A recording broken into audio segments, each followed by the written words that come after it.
యేసుక్రీస్తు ప్రభువారి ద్వారా మాత్రమే మనకున్న ప్రతి సమస్యను కూడా మనము పరిష్కరించగలుగుతాం. ఎందుకంటే యేసు ప్రభువారు అంటున్నారు, వ్యాధంలో, బాధలో, దుఃఖములో ఉన్న వారిని ఆయన పిలుస్తున్నాడు. ఒకనాడు యేసుక్రీస్తు ప్రభువారి దగ్గరికి ఒక భయంకరమైన వ్యాధితో ఆ ఒక తల్లి తన కూతుర్ని తీసుకుని వచ్చిందన్నమాట. ఎంతో బాధతో ఉంది, కుటుంబము వేదనతో ఉంది. యేసుక్రీస్తు ప్రభువారు ఒక్కరు మాత్రమే ఈ సమస్య నుంచి పరిష్కరించగలడని ఆమె నమ్మి యేసు ప్రభువారి దగ్గరికి వచ్చింది.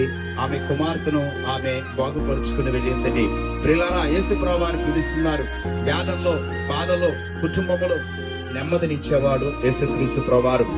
అందుకే ఆయన దుఃఖములో ఉన్నవారులారా మీరు ఓదార్చబడతారని దేవుని యొక్క వాక్యం చెప్తుంది. వ్యాధంలో, దుఃఖములో, బాధలో నలిగిపోతూ ఎవరు మాకు సహాయం చేస్తారని సహాయము కొరకు ఎదురు చూస్తున్న వారికి యేసుక్రీస్తు ప్రభువారు అంటున్నారు, ఇదిగో వ్యాధంలో ఉన్నవారులారా, దుఃఖములో ఉన్నవారులారా, ఇదిగో మీ కొరకు ఆ కలువరి సిలువలో నేను రక్తం కార్చి.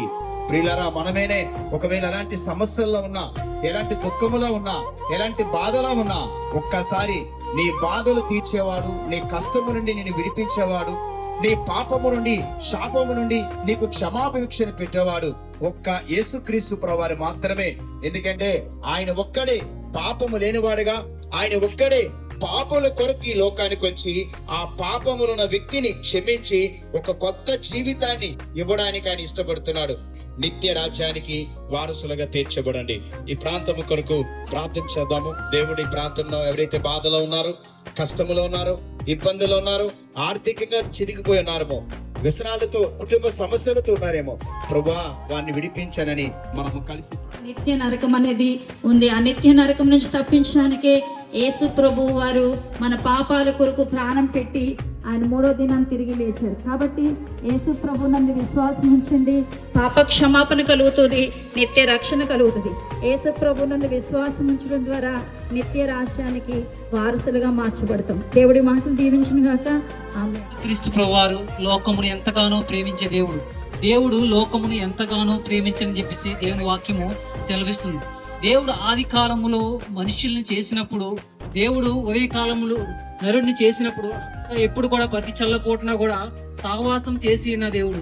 దేవుడు ఎప్పుడు కూడా సహవాసం అంటే దేవుడు మనుషులంటే ఎంతో ఇష్టము.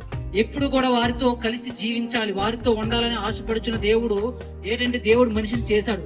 అయితే ఆజ్ఞ అతిక్రమమే పాపమని వాక్యం సెలవు చేసింది. అంటే దేవుని యొక్క ఆజ్ఞను అతిక్రమించడం ద్వారా మనిషి పాపాన్ని కొని తెచ్చుకున్నాడు. కాబట్టి మనిషి ఇప్పుడు ఏమంటే దేవునికి సహవాసానికి దూరం అయిపోయాడు.